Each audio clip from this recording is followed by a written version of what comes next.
siya guys ang dahilan kung bakit putol ang fuse. Ang dalawang fuse to, 30 to 25. Napuputol siya kasi sira yung ano ito, starter relay. Hindi na-i-rig ko lang.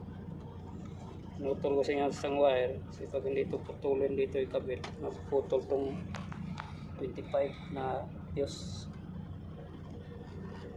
Okay na siya, start na.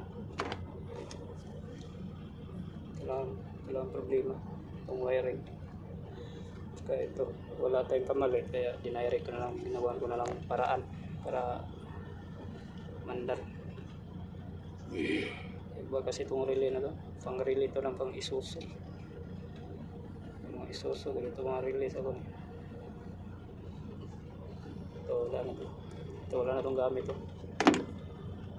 Ito na lang siya nagpapandar. Yung driver. Ito yung kasama kong mekaniko. Oh.